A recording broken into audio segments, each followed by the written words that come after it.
Argyll acheva sa lettre indiquant à sa famille qu'il partait en long voyage d'études pour découvrir de nouveaux monstres et qu'il ne comptait pas revenir avant de quitter la maison au milieu de la nuit. Le mensonge était grossier et il doutait que Saphir se laisse embobiner, mais au moins cela lui permettrait un peu d'avance tout en cachant la vérité à ses enfants. Il profita de l'obscurité pour déterrer un petit coffre à l'arrière de la bâtisse et il l'ouvrit pour en sortir une balle joliment ouvragée malgré les marques d'usure claire à sa surface.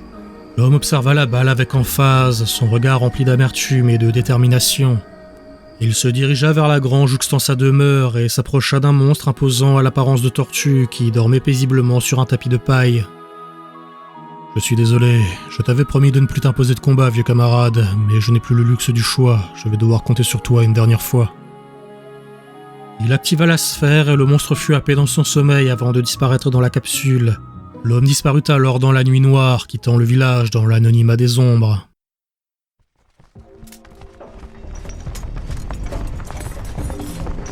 Les esclaves et les monstres étaient à pied d'œuvre, érigeant des barricades autour du camp naissant et défrichant la forêt alentour pour dégager l'espace de la future carrière. Argyll observa la scène depuis les hauteurs, récupérant de la fatigue infligée par plusieurs jours de marche. Quelque temps avant son départ, lors d'une de ses explorations, il avait croisé une escouade de soldats en armure arborant l'héraldique de Fond-de-Rive et qui explorait la région. La rencontre avait été fortuite, mais il fut reconnu instantanément par l'officier en tête de l'unité, ce qui avait provoqué une échauffourée dont il était parvenu à s'échapper de justesse, mais laissant derrière lui un problème de taille. Argyll était censé être mort aux yeux de sa patrie. Il était parvenu à échapper à une tentative d'assassinat contre lui et sa femme lors du naufrage de leur navire sur les côtes de Jokanto. Et il avait refait sa vie ici en étant accueilli par les autochtones. Mais cette paix, accordée par sa mort présumée, était à présent brisée, et ce n'était qu'une question de temps avant qu'Orvin ne retourne la région pour le retrouver, ce qui mettait sa famille et son village d'accueil en danger. C'était pourquoi Argyll avait décidé de prendre les devants. Il inspira pour se donner du courage et descendit l'escarpement en direction de l'entrée du camp, quand il fut interrompu par la voix essoufflée de quelqu'un derrière lui. Tu pensais vraiment que j'allais gober ton histoire de voyage d'études ? Tu as déterré la balle de Kamex, ça ne pouvait dire qu'une seule chose. Prévois d'affronter quelqu'un. Argyll observa sa femme en sueur, réalisant qu'elle l'avait suivi à la trace durant son trajet de plusieurs jours dans l'espoir de le rattraper. Il ne sut comment réagir à la détermination de Saphir et à sa capacité à le pister. Celle-ci reprit son souffle avant de regarder le camp en contrebas. J'avais encore quelques doutes, mais c'était donc ça. Ils sont là pour nous ? Non, c'est une installation minière, ils sont là pour les Narquartz, mais des soldats d'Orvin m'ont découvert il y a quelques jours, et ils savent que je suis vivant. Et évidemment, tu t'es dit que tu allais te jeter tout seul dans la gueule du monstre. Argyll soupira avant de tourner un regard triste vers sa femme et d'observer l'avant-poste. À force de chercher, ils auraient fini par trouver le village, mais si je leur donne ce qu'ils veulent, ils n'iront pas plus loin. Tu comptais te rendre à Orvin ? Mais il veut notre mort ! L'homme eut un sourire forcé et sortit sa balle de son kimono avant de l'observer et de répondre. Comme tu l'as dit, je comptais plutôt me battre, et peut-être même mettre un terme à tout cela en me débarrassant d'Orvin. Tout seul contre un avant-poste entier, c'est du suicide. Je sais, mais c'est ma seule option. Même si les chances sont minces, je préfère ça que de laisser Orvin détruire mon village et ma famille à cause de moi. Saphir observa son mari en fronçant les sourcils.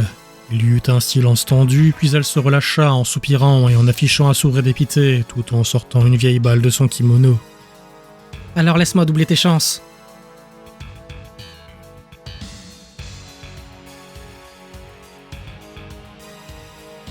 Magenta et les autres écoutèrent le récit de Galen et la manière dont ses parents avaient tenté d'attaquer à eux deux l'avant-poste d'Orvin dans une tentative désespérée d'échapper à leur destin.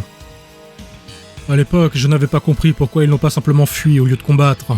L'histoire d'Orvin me paraissait stupide. Mais en vous voyant, tout s'explique. Ils voulaient vous protéger. C'était un pari osé et courageux, je dois l'admettre. Ou peut-être devrais-je parler de sacrifice. Le regard de Galen sembla un instant sombrer de culpabilité, mais le moment fugace fut éphémère et il revint rapidement à son attitude provocatrice précédente. Mais c'était aussi inutile que vos tentatives de stopper Orvin. La Fédération Galaren disparaîtra bientôt, et vous avec. Soudain, il y eut un lourd fracas dans l'entrée, suivi du cri de la servante et du pas rapide de plusieurs personnes investissant les lieux. La porte du bureau où ils se trouvaient tous se suivit quelques instants après, défoncée par un puissant jet d'eau avant d'aller exploser contre le mur opposé. Le monstre de Paladon laissa la place à son maître et à ses hommes dans une parfaite coordination quand les soldats les encerclèrent et que le vieux conseil étonna. « Plus un geste, vous êtes en état d'arrestation !» La créature de Paladon se posta à ses côtés, et les hommes posèrent leurs mains sur leurs balles à leur ceinture dans une posture menaçante, ce qui arracha un rire à Galen. La cavalerie est arrivée, on dirait. Je suis surpris que ce ne soit pas Auréline qui vienne me mettre les fers. Elle t'aurait certainement tué, ce que je ne souhaite pas, en tout cas pas avant d'avoir pu t'interroger. L'homme couvert de cicatrices jeta un œil aux autres personnes présentes en fronçant les sourcils lorsque son regard croisa celui de Beryl. On dirait que la trahison est plus profonde que je ne le pensais. Soldats, arrêtez le conseiller Galen et ses complices. Attendez, conseiller Paladon, c'est une méprise, nous ne sommes pas... Beryl n'eut pas le temps de finir sa phrase. Profitant de la distraction offerte par la représentante, Galen se jeta sur le monstre somnolent à ses côtés et l'agrippa en criant « Téléport !» Il y eut un flash au moment où Paladon se rua en avant pour saisir Galen en poussant un juron. Mais l'instant où ses mains semblèrent le toucher, elles traversèrent une image rémanente de sa cible qui disparut l'espace d'un battement de cœur plus tard. Dans le même temps, les soldats s'occupèrent de saisir Beryl, Titian et les Cantoïdes pour les menotter. Dorian voulut résister, mais la jeune femme le stoppa. Paladon grogna en se relevant et en observant les inconnus se faire maîtriser. Le plus jeune laissa tomber un carnet sur le sol alors que ses mains étaient plaquées dans son dos par l'un des hommes, et le vieux conseiller s'agenouilla pour le ramasser et l'observer avec curiosité.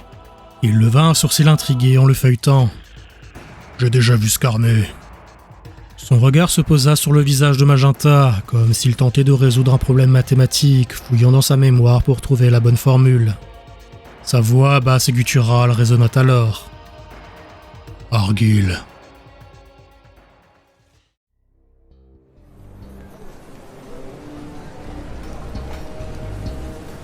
Le port de Fondrive n'avait rien à voir avec l'image que se faisait Azur de ses lectures sur la ville aux origines modestes. L'endroit était sombre de suie, le ciel obscurci par les cheminées de fonderies et d'usines qui parsemaient le paysage industriel. Magnifique, n'est-ce pas ? Nous utilisons les narquartz en combinaison avec des monstres de feu pour alimenter nos fourneaux et produire des balles et du matériel en prévision de la nouvelle ère à venir. Un soldat bouscula Azur pour la forcer à avancer et descendre du pont du navire lorsqu'Orvin commença à marcher. Elle toussa alors, respirant l'air pollué. On n'a pas la même définition de magnifique. Vous vous y habituerez, très cher, mais pour l'heure, nous n'avons guère le loisir de faire du tourisme. Cromlac nous attend. L'adolescente fut forcée à entrer dans une calèche tirée par des monstres de traits similaires à ceux qu'elle connaissait de son village. Et ils firent route à travers les rues pavées de pierre. Il ne leur fallut pas longtemps pour que la ville sombre ne laisse place à un paysage de collines et de forêts d'épineux.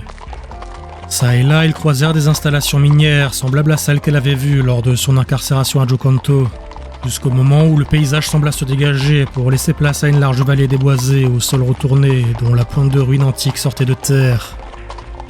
Une foule de personnes était à la tâche, déblayant roches et boue, et de nombreuses bâtisses de terrain parsemaient ce qui ressemblait plus à un chantier gigantesque qu'à un site de fouilles. Mais parmi toute cette activité archéologique, une chose sortait du lot.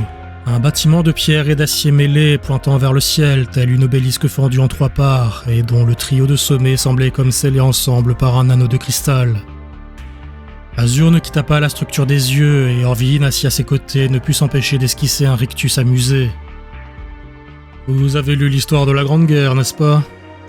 Azur tourna son regard vers Orvin au moment où la calèche s'arrêtait dans un à-coup, et l'homme repoussa une mèche de ses cheveux blonds en arrière avant de continuer. Voici le grand œuvre de l'ancien roi de Kalos, Azed, un grand œuvre que je m'apprête à restaurer.